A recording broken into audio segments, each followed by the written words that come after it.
It's a mechanical process.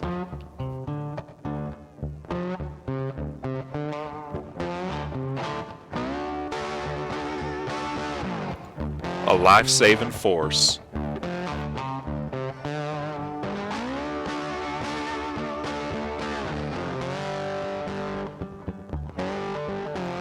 A technology as old as time.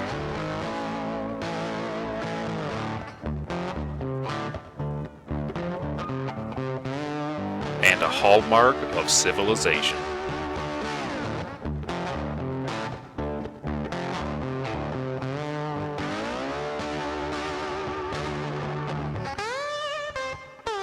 From mineral recovery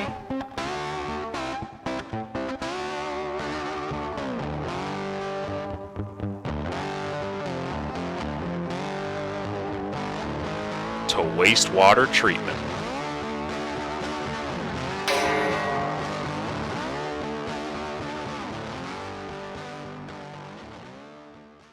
Welcome to a video presentation by the University of Nevada, Reno Chemical Engineering Department for CHE 415, Particle Technology, Team 3, Clairvoyance.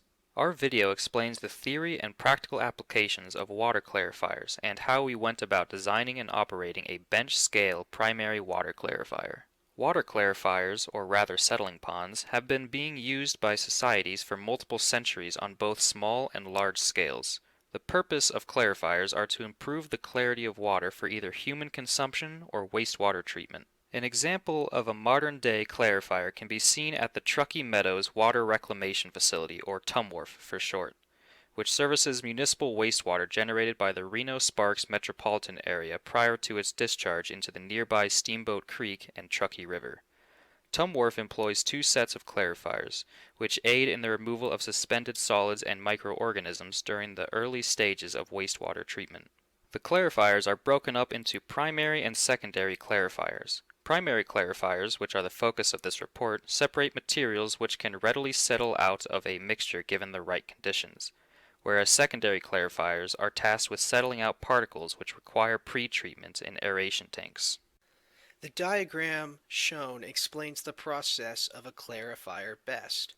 The fluid enters through the inlet as a mix of liquid and solid waste. The fluid then comes through an energy dissipating channel where the suspended solids can begin the clarification process. The scraper on the bottom of the tank is used to remove the solids that do not remain suspended. The clarified water then flows into an overflow weir where it is dropped into the effluent stream and subsequently our clean water tank. The theory behind clarifiers takes advantage of the continuous settling rates of particles to skim clean water off the top. As the particles enter the clarifier, their settling is represented as a flux of solids moving downwards as the flow of fluid moves upwards. In continuous settling, the particles experience hindered settling where the upward flow of fluids and the interaction with other particles prevents quick descent. This leads to varying levels of solids concentration in the fluid that increases with depth, meaning the solids concentration is the lowest at the top where the clean water is collected by overflow weirs. The continuous settling rate is calculated using the total solid flux equation to calculate the settling times of particles where U sub t is the terminal velocity, epsilon is the void fraction, f of epsilon is the effective viscosity function that is based off of the Reynolds number, q is the volumetric flow rate, 1 minus epsilon is the solids concentration, and a is the cross-sectional area. Next, the Bernoulli's equation was used to calculate the required pump and flow rate, where the Bernoulli's equation is the sum of delta H of F, the friction change in the pipe, delta H of L, the minor friction losses due to the pipe fittings, and delta H of P, the pressure head. With these calculations, the team was able to choose the proper materials needed for construction. The continuous settling rate calculations narrowed down the particle size needed for testing to 165 microns for its retention time. 80 grit blasting sand was chosen to meet this criteria, while the Bernoulli's equations calculation provided a pump requirement of 40 liters per hour for proper flow and retention times. A drill pump was chosen to meet this criteria. The remaining materials were chosen based off of their availability and cost. The first steps in our operational procedure are to prepare the simulated wastewater which will be used in the clarifier. We begin by measuring out a predetermined mass of sand.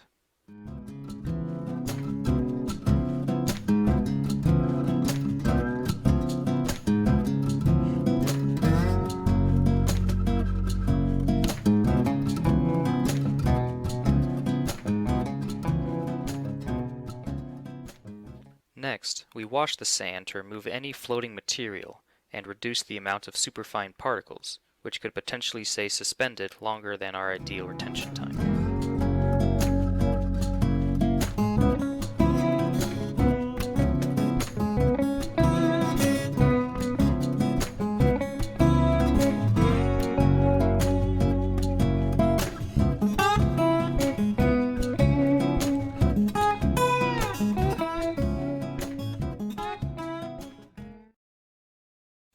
Then, we add the washed sand to approximately 10 liters of water in the reservoir bucket.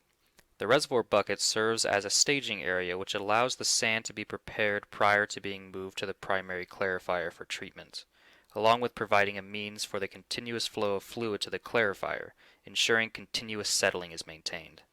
The sand is continuously stirred to prevent particles from settling in the reservoir. Operators then activate the motor, which controls the rake and energy dissipating inlet, which is designed to reduce the velocity of incoming fluid and induce settling. Lastly, the operators ensure the valve connecting the reservoir bucket and clarifier is open. Then begins the flow of fluid by inserting the battery into the drill, which runs the pump. Once complete, the operators monitor and regulate the status of the clarifier for the duration of the run.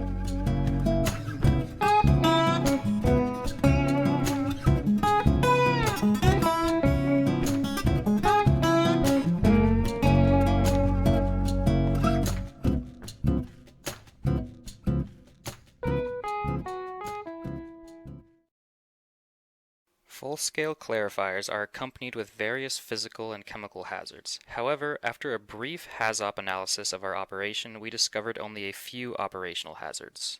The media we used to simulate wastewater is a silica-based sand, which upon review was found to be a respiratory carcinogen, though the risk of breathing silica dust is mitigated by the use of face masks. The sand is only a risk during dry handling. After, the sand is mixed with water, reducing the risk of inhalation to minimal levels. As for operational hazards, the clarifier is relatively safe. The main things operators need to be aware of are pinch hazards from rotating parts and that the clarifier valves are in the correct position before operation. Water levels need to be continuously monitored to ensure the buckets do not overfill or that the pump does not run dry. A full written operational procedure is outlined so that operators are aware of the various hazards. The two measurements taken with every trial were flow measurements and turbidity measurements. For operating the clarifier, a high enough flow is needed to move the water and sand from one bucket to the next, but a low enough flow rate that particles will be able to settle out. To measure the flow rate, how long it takes to drain a set volume of water was measured. These measurements were then used to find a consistent speed for the drill powering the pump. To measure the turbidity, water was taken from the effluent and gently poured into the turbidity tube. At the bottom of the turbidity tube are two black triangles. Once the triangles are no longer visible, the height of the water was taken as the turbidity measurement. Then the same procedure was followed for the water in the settling tank. While performing trials, height differences ranging from 1 to 3 inches were measured. We believe that a good height difference is about 2 inches for a clarifier on our scale. We could improve our clarifier by adding more settling tanks in series or adding a recycle stream to help with the settling of particles. Thank you for watching our video presentation, brought to you by Team Clairvoyance.